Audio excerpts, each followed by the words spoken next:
Hi, welcome to this crystal grid for Winter Solstice.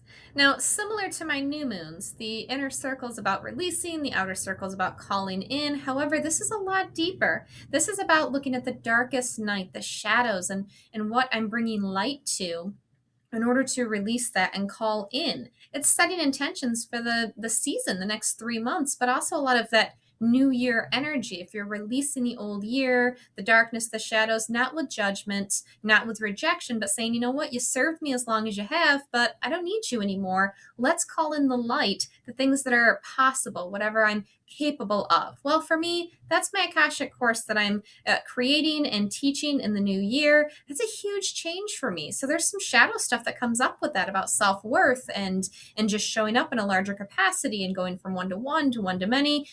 So with this crystal grid, again, I want you to look at the crystals, the frequency of them, to see what I'm using that you can work with for whatever your intentions are for releasing and calling in for the new year, out with the old, all of that.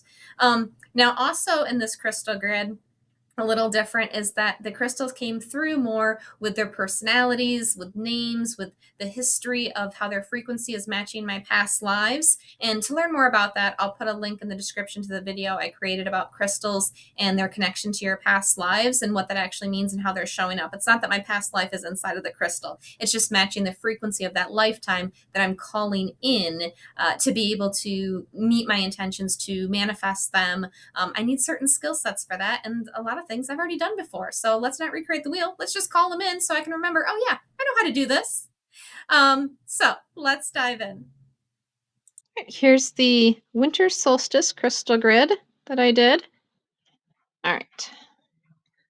Starting with the Selenite heart. Selenite is for cleansing and clearing. So in this case, it's clearing blockages related to the heart, emotions like negativity, anxiety. It's promoting calm, inner peace. That is my central focus. My intentions for this season, for this new year, for the changes must come from a place of peace and calm, not stress. Now, the outer circle going counterclockwise, that is thulite. It encourages bravery, so releasing fear and self-doubt. It's great for introverts with public speaking, which is what I'm going to have to do. Up next is moss agate. Now, this is the frequency and color of my business dragon, Steve. It's for grounding and bringing the ideas into the physical world. So Steve is the frequency of air and earth. So bringing those air mental ideas down into the earth physical world. But moss agate, very grounding. So getting out of my head, getting into the physical work that I'm actually doing. Scolecite pyramid. Now this is the frequency and color of my air dragon, Atreyu, who says, when the mind is clear, the way is clear. This specific pyramid crystal is also calling in the qualities of my past life as my Arcturian self, Tiket. Not to be confused with ticket, there's no C in the word. She made that very clear. It amplifies a higher vibration to reach more people. So think about like just amplifying that. Unakite coffin. It is connected to my past life as an Egyptian teacher, Abdallah, when it was safe to teach without punishment. I have a lot of history of past lives of obviously being persecuted for my spiritual beliefs, witch stuff, all of that. So I needed to call in a life that it was safe to be able to talk about this stuff. It's also, with the coffin, allowing the death of past traumas, negative patterns, stress, and anxiety for emotional healing and stability. Libyan desert glass. It's about transformation and release. It helps cut away old patterns, releasing limiting beliefs, and to overcome past issues. It's similar to the unakite, but this crystal allows the old to fall away to show you the truth of who you are. You transform into the best version of yourself. Then there's clear quartz, which keeps the crystal grid clear and amplifies the intentions that I've set for this. Then we go into the outer circle, clockwise. We have fire feather. This is a raw fire quartz. And as you can see, it's not super bright red. There's not a lot of fire quartz in it. It's actually mostly surrounded by some clear quartz, and there's a little bit of purple hue, potentially amethyst. So this one, he shows up as a shaman elder. He has the energy that he's been around long enough to know there is no need to rush, push, hustle. It only leads to burnout. He's the energy of the slow burn, not the bonfire, the marathon versus the sprint. What he says is, patience, dear one, you have all the time you need. There's my carnelian flame, and this is related to my past life as a storyteller in a cave, which actually I see him talking around a fire inside the cave, and this carnelian flame is representing that fire. It's where I use the power of emotions, carnelian, to tell a story that people remember and learn from. It's how I teach best, by stimulating people's emotions and through storytelling that they can relate to. We remember the stories people tell and the moral and the lessons learned from them. Up next is a fluorite leaf. Now, this is Cassandra. This is from the show The Librarians. There was a movie with Noah Wiley, and then they turned it into a show, I think like on TNT or something. But Cassandra, uh, in the character, which is often what they show me, characters, so I can embody the energy of that character and understand it better. She was very intelligent, and she often got overwhelmed by all the data and stimuli. And this is a stone that is helping me calm the mind from too much data overload. Because when I get overwhelmed with too much ideas and pricing and courses and how to do this or that and watch this YouTube video and how do I do that, and then I shut down. And then I procrastinate. And then I don't do anything because I just get overwhelmed with too many ideas. How should I do this? What if I do that? What if this happens? What if I, and it just becomes too much. So she is helping with that. The obsidian quan yin. Now, the obsidian is protective, and quan yin is compassion. But she was very focused on the sword. Hopefully, you can see that. There we go. And what it was saying is that her sword cuts away people who aren't a good match for my energy, hence the protection.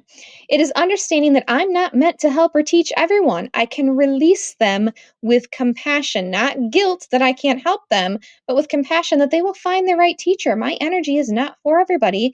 And if I try and be the right person for everybody, I end up changing myself just to fit into their box. And that's not what I need to do. Another fluorite, but a different energy, different shapes, different energies. Keep that in mind. So the fluorite heart, fluorite is often known as the student stone to help you remember and learn stuff. This is learning from the heart, not the mind. Some experiences can only be felt without words or logic, and that doesn't make them any less valid. So as I teach, as I learn, as my students are learning, it's all going to come from the heart. I mean, not all of it, but a lot of it's going to come from the heart and the experiences that don't necessarily make sense, right? I'm talking to crystals. I'm talking to dragons. That doesn't really make logical sense, but it's still a felt experience. It's something I have visions of. It's something I feel, and that's very real to me. All right, up next is the lepidolite tower. Now, this is the frequency and color of my water dragon, Andy, who helps me with my emotions. It helps calm anxiety. Yeah, might I be a little bit anxious about teaching my upcoming course? Yep, that's shown up a lot in this grid, helping to calm my anxiety. I'm excited, but obviously doing something different brings with that. I am still human. So this also helps with addiction. Addiction to productivity to prove your worth. Being a workaholic is still an addiction. It's okay to take breaks and allow other emotions like play, fun, excitement, not just work to produce. Rest is productive and allows for the flow of ideas and energy, recharging. The boundary. This is the tourmaline tree, and it is Ezekiel, also from the show The Librarians. Now, in that show, he is a thief. However, he's turned good, and now he steals magical artifacts to keep him out of the wrong hands. But as a tourmaline protector, he protects me from people wanting to steal my energy, which I thought was beautiful. Archangel Metatron, keeper of the Akashic records. Now, he's allowing me to remind myself of the lifetimes and the skill sets that I already have. My own records show not only do I have a spirit team of all sorts of entities wanting to help me and assist me, but I've done a lot of this work before. I just have to remember it. Also, as a keeper of the records, he's helping me to teach people how to access the records with his guidance and guardianship. This is a chakra tree that actually was a gift from my massage therapist that I just got last week. His name is Hagrid, yes, like in Harry Potter, because he is a bridge between the muggle human and the magical spiritual worlds. It's helping me do the same, reminding me that people are a spirit and a human body. We are both, and I can help bridge that by allowing your human body to connect to the higher realms. Also, as a tree, he's the energy of deep roots, means I can reach higher realms and dimensions. With all my chakras aligned, I become a clear channel. The citrine tree, which was also a gift from someone last week. Yes, I'm building a forest at this point. So the citrine tree is on a yellow quartz base. It is encouraging confidence to receive abundance. Basically, don't doubt my worth and value. There actually are two personalities here, but they come as a team, Thelma and Louise, because they're the frequency of doing it their own way, like they did in the movie. It's not how society expects, and it's certainly not by copying how other people do it. So in this case, there's a lot of people teaching courses. I have to do it my way, not copy the way that they do it. Raw kyanite. Now, this is related to my past life in Atlantis. His name is Ronan. He was able to openly receive a fair energetic exchange for the value he provided to the people by sharing knowledge that raised the collective consciousness. I need to remember what it feels like to say, yes, I deserve to be provided for because I provide for others and I help others. Now, it's not just money. We need a lot of that to, survive in this world, but it also might be gifts or food. I really love it when my clients bring me holiday treats this time of year. Not only is it fun, but it feeds me. So I'm being provided for, not just money. So being open to receive other forms of abundance. It might be referrals, it might be reviews that encourage other people to purchase the service themselves. So if I've provided for you, then please, by all means, leave a review. All right, up next. The fluorite, you've seen a pattern here. There's a lot of fluorite. Okay, a lot of mental stuff I got going on here. My mind, 100 miles an hour. So, fluorite tower.